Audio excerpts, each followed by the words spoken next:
topic is Unit 1, Chapter 4, Dimensional Analysis. Next is strain. Strain is change in dimension upon original dimension. Dimension means length भी change हो सकती है, volume भी change हो सकता. Change in dimension means equals to change in length divided by original length. It is equals to L upon L, M0, L0, T0, and this is a dimensionless.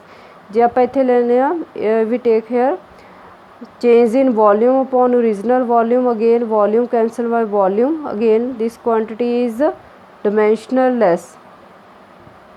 और उस दिन तुहानूं दस्सिया सी कि अदर डिमेंशन लैस क्वांटिटीज़ किहड़ियां सी अपने कोल angle sine theta cos theta tan theta 2 pi 1 2 3 ये सारियां कई अपने कोल डिमेंशनलैस क्वांटिटीज़ आ जिहदे विच पावर्स की आ जांदी अपने कोल M0 L0 T0. नैक्सट आ गई acceleration due to gravity. Acceleration due to gravity नूं आपां डिनोट करदे हां स्मॉल जी दे नाल. It is equals to the force upon mass. Force का फार्मूला किया आपां मास इंटू एक्सेलेरेशन. मास लई mass cancel with mass which quantity is left acceleration. Acceleration का फार्मूला ऑलरेडी आपां कीता होया M0 L T-2. और नैक्सट आ गया potential energy. Potential energy is equals to MGH. M means mass, G means gravity, same acceleration वाला formula आ जाना. H means height. हाइट किहदे च मेजर करदे आपां लेंथ लैने M0 L T0. ऐड कर दो सारी क्वांटिटी. जो मल्टीप्लीकेशन है तो पावर्स की होणगियां इहदे विच ऐड M1 M0 M0 की आ गया M. L इहदे विच की आ 1 1 2 T-2 0 T-2. ਇਹਦੀ पोटेंशियल एनर्जी भी किहदी फॉर्म एनर्जी की फॉर्म आ तो इसका फार्मूला भी की आ गया same as formula of energy.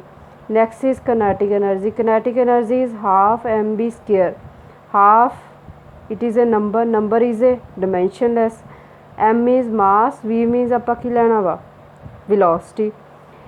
मास के लिए डिमेंशन फार्मूला m और वेलोसिटी के लिए dimension formula M0 L T-1.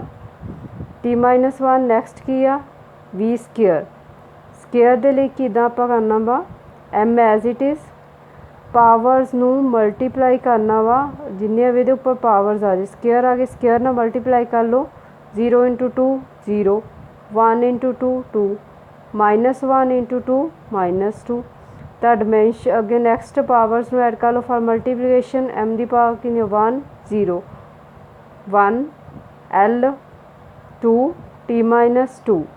Next ये की आ गया कि एनर्जी की चाहे किहड़ी भी फॉर्म आ, चाहे अपने कोल कनेटिक एनर्जी आ चाहे पोटेंशियल एनर्जी है चाहे आप सिंपल एनर्जी लै रहे हैं सारिਆਂ का डिमेंशन फार्मूला की आ जाऊगा सेम आ जाओ because all these are the form of energy. Next formula अपने कोल फ्रीकुएंसी. फ्रीकुएंसी नूं डिनोट आपां करदे हां न्यू दे नाल. 1 upon time period. 1 upon time period means T inverse M0 L0 T-1 किया गया ऐसे यूनिट की हो per second. Angular frequency 2 pi nu. Nu means frequency. 2 pi is a dimensionless. तो आप फ्रीक्वेंसी की यूनिट्स की 1 अपॉन T तो सेम यूनिट्स एज फ्रीक्वेंसी आ जाना M0 L0 T-1 एंड ऐसा यूनिट की आ गई पर सेकेंड. वेवलेंथ डिनोट करते हैं L दे नाल. L नाल सेम किसी भी वेव की लेंथ फाइंड आउट करते आप मीटर्स दे विच करते हैं तो M0 L T0. Next tension. Tension लिए same formula for force M L T-2. Next है प्लैंक कॉन्सटेंट. प्लैंक कॉन्सटेंट की एनर्जी लिए यूज़ करते हैं भाई energy is equals to H. Frequency लिए की यूज़ किया सीगा nu and H is equals to energy upon frequency. Energy का formula M L square T-2. Frequency लिए की फार्मूला है अपने को M0 L0 T-1. तो जो भी डिवाइड दे विच होगा तो पावर्स नूं आपां की करना बस मल्टीप्लीकेशन दे विच पावर्स ऐड होणगियां. जो डिवाइड हो रही है क्वांटिटी ਪਾਵਰਸ ਕੀ ਹੋਣਗੀਆਂ, ਸਬਟਰੈਕਟ ਹੋਣਗੀਆਂ। m1 0, 1 ਮਾਈਨਸ 0 1, l2 ਇੱਥੇ ਕੀ ਆਪਣੇ ਕੋਲ ਦੀ ਪਾਵਰ 0, ਤਾਂ ਕਿ ਸੇਮ ਐਜ਼ ਇਟ ਇਜ਼ ਆ ਗਿਆ t ਮਾਈਨਸ 2 t ਮਾਈਨਸ 1। ਤਾਂ ਜਦੋਂ ਵੀ ਇਹ ਡਿਨੋਮੀਨੇਟਰ 'ਚ ਪਾਵਰ ਪਈ ਆ ਨਿਊਮੀਨੇਟਰ 'ਚ ਸ਼ਿਫਟ ਹੋਊਗੀ ਤਾਂ ਕੀ ਆ ਜਾਊਗਾ -2 + 1, -2 + 1 ਕੀ ਫਾਰਮੂਲਾ ਬਣਿਆ ml² t ਮਾਈਨਸ 1 ਕਿਹਦਾ ਫਾਰਮੂਲਾ ਆਇਆ ਹੈ ਆਪਣੇ ਕੋਲ, ਪਲੈਂਕ ਕੌਂਸਟੈਂਟ ਦਾ। ਨੈਕਸਟ ਆ ਗਿਆ ਲੀਨੀਅਰ ਮਾਸ ਡੈਂਸਿਟੀ। ਲੀਨੀਅਰ ਮਾਸ ਡੈਂਸਿਟੀ ਹੈ ਮਾਸ ਅਪੋਨ ਲੈਂਥ, ਮਾਸ ਲਈ m, ਲੈਂਥ ਲਈ l, ਤਾਂ ਕੀ ਫਾਰਮੂਲਾ ਬਣ ਗਿਆ ਆਪਣੇ ਕੋਲ ml-1 t0। ਐਟਲੀਸਟ 25 ਫਾਰਮੂਲੇ ਜਿਹੜੇ ਤੁਸੀਂ ਨੈਕਸਟ ਯੂਜ਼ ਕਰਨੇ ਅਗਲੇ ਨੂਮੈਰੀਕਲਸ ਦੇ ਵਿੱਚ। ਨੈਕਸਟ ਨੂਮੈਰੀਕਲ ਪ੍ਰੋਬਲਮਸ ਦੇਖੋ, check the ਕਰੈਕਟਨੈਸ of the relation. ਠੀਕ ਹੈ, ਰਿਲੇਸ਼ਨ ਆਪਾਂ ਨੂੰ ਗਿਵਨ ਆ ਕਿ ਆਪਾਂ ਚੈੱਕ ਕਰਨਾ ਕਿ ਕਰੈਕਟ ਆ। Lambda is equals to h upon mb। Lambda means wavelength, h means Planck constant, m means mass, b means velocity. Lambda means wavelength, wavelength ਦਾ ਫਾਰਮੂਲਾ ਕੀਤਾ same as length m0 l t0। Next right hand side ਦੇ ਵਿੱਚ ਕੀ ਆ, Planck constant upon mass upon velocity. Planck constant ਦਾ formula ml² t minus 1, mass as it is m ਲਿਖ ਲਿਆ, velocity ਦਾ formula m0 l t minus 1। Denominator 'ਚ multiplication ਕਰ ਲਓ, m ਕੀ ਆ ਗਿਆ, ਮਲਟੀਪਲੀਕੇਸ਼ਨ ਦੇ ਵਿੱਚ ਪਾਵਰਸ ਕੀ ਹੋਣਗੀਆਂ, ਐਡ ਹੋਣਗੀਆਂ। ਔਰ ਨੈਕਸਟ ਸਟੈਪ ਦੇ ਵਿੱਚ ਕੀ ਕਰਨਾ ਵਾ ਆਪਾਂ, ਡਿਵਾਈਡ ਦੇ ਵਿੱਚ ਸਬਟਰੈਕਟ ਕਰੋ powers, m1 m1 1 minus 1 0, l2 l1 2 minus 1 1, minus 1 plus 1 change हो जो साइन जो शिफ्ट हो पावर। नैक्सट 1 माइनस प्लस 1 की आ गया अपने को 0, तो लैफ्ट साइड की इक्वल आ गई राइट साइड की, तो गिवन रिलेशन अपना की आ गया करैक्ट आ गया। Next v is equal to u plus a t. ये u हमेशा किसी भी ऑब्जैक्ट की की होंगी आ initial velocity, v means final velocity, चाहे वेलोसिटी इनिशियल है चाहे फाइनल आ, बट डिमेंशन फार्मूला का की रहना वा सेम रहना वा। तो अपने को लैफ्ट साइड दे विच की फार्मूला होगा वेलोसिटी का m0 l t minus 1। Next right side they which a acceleration, t मीनस time, and first right side they which first quantity की अपने को इनिशियल वेलोसिटी सेम वेलोसिटी का formula, and A T acceleration की आ जाऊगा m0 l t minus 2, and next acceleration के नाल quantity की आ time m same 0 l की रहूगा 1, time दे विच की आ माइनस 2 प्लस 1 की आ गया माइनस 1। ये हुण जे 3 टर्म्स आ तो तिने ही टर्म्स ही आपां डिमेंशन फार्मूले डिफरेंट ही लिखने आ, बिकॉज लिमिटेशन है डिमेंशन फार्मूले की कि आप जे ऐड वाला कोई ऐड आ जो इतने अपने को माइनस का साइन आ, तो आप जिन्नियां भी क्वांटिटी आ उन्होंने सारियां डिफरेंटली कंसीडर करना, ऐड नहीं होंदा इहदे विच कदे भी, ना ही इन्हां दे विच ये टर्म्स होंदियां माइनस हो गए सबट्रैक्ट हो गई। ओनली आप इहदे विच की सॉल्व कर सकते हैं मल्टीप्लीकेशन एंड डिवाइड। ये देखिए अपने को एक लिमिटेशन आ कि 3 टर्म्स आर इक्वल, 3 टर्म्स सी सारिया इक्वल आ गया, तो रिलेशन अपने को की आ गया करैक्ट। तो आप ये नहीं देखना कि बिच ऐड का साइन है तो आप वो दोनों क्वांटिटीज़ को ऐड करना। ये मीनस लिमिटेशन आ कि लिमिटेशन आ कि 2 और more than 2 terms on one side of the relation are derived in the parts, उन्होंने आप बाय पार्ट्स से करांगे। तो फस्ट डिफरेंट क्वांटिटी चाहे नैक्सट थर्ड क्वांटिटी होंगी वो भी डिफरेंट क्वांटिटी के तौर पर आप कैलकुलेट करनी आ। साइन जोड़ा चाहे उन्होंने विचकार की आ पॉजिटिव साइन आ चाहे नैगेटिव साइन आ। नैक्सट देखो रिलेशन कि check the correctness of this formula F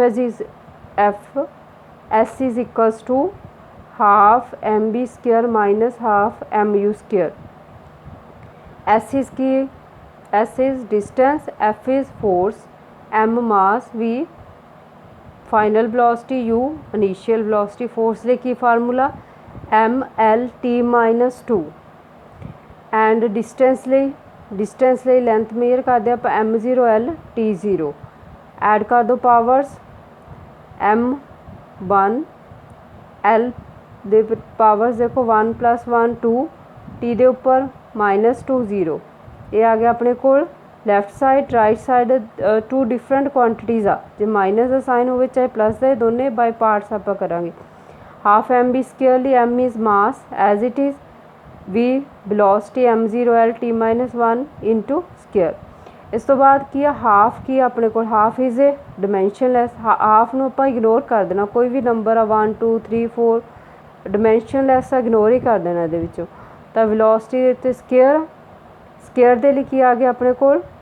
m0 1 into 2 powers ले इत्थे टाइम -1 इंटू पावर दे नाल कर लो स्केयर दे नाल मल्टीप्लाई किया गया -2 ऐड करो हुण पावर्स नूं m1 m0 m t square m l square t-2 half m u square u means initial velocity half dimensionless आ मास सेम वेलोसिटी का फार्मूला लिख लिया तो सेम ये भी अपने को आ जाऊगा मास इंटू वेलोसिटी का की आ गया m l स्केयर t-2 तो लैफ्ट साइड ऑल टर्म्स आ जिहड़ियां की आ गया इक्वल तो रिलेशन की आ गया अपने को करैक्ट तो नैक्सट आप लिया वा V square minus U square is equals to 2s ये टर्म्स बारे पता लग गया होगा कि चाहे माइनस है चाहे प्लस है चाहे 3 टर्म्स है चाहे तो 2 टर्म्स है चाहे 3 टर्म्स है इन्हों की करना आप सैपरेटली करना तो V square -2v final U initial velocity acceleration distance ये तुसी अपने आप करना वा and next S is equal to U T plus half A T square H V S distance initial velocity acceleration T means time and F is equals to M V square upon R F means force M means mass V means velocity R means radius लिए किहड़ा formula लेना आप length वाला ये तिन्ने problems तुसी अपने आप करनी है ट्राई योरसेल्फ नैक्सट हैगा सैवंथ हैगा वा t is equals to 2π√L upon g t ये की है time L means length g means acceleration due to gravity आ तो टी लैफ्ट साइड टी की आ टाइम के लिए की हुंदा वा m0 l0 t एंड ये अपने को लैफ्ट साइड का डिमेंशन फार्मूला आ गया एंड राइट साइड की आऊगा right side 2π dimension lace ignore कर देना छड्ड देना इनू तो l m0 l t0 g लिए acceleration due to gravity same acceleration वाला formula m0 l t-2 and under root दे लिए की हुंदा अपने को under root meaning 1/2 next divide हो रही है तो पावर्स की हो गया सबट्रैक्ट m0 सेम 0 l1 की हो गया 0 t0 t-2 शिफ्ट हो गई दी पावर की बन गई प्लस नाल की हाफ नूं किद्दां आपां करांगे 0 मल्टीप्लाई हाफ 0 आ गया 0 मल्टीप्लाई हाफ 0 2 मल्टीप्लाई हाफ की आ गया 1 तो ये हुण की अपने को m भी 0 आ गया t भी 0 आ गया की अपने को किहड़ी क्वांटिटी आ t की पावर की आ गया 1 तो यह डिमेंशन फार्मूला की बने m0 l0 t left side is equals to right side तो रिलेशन की आ गया अपने को करैक्ट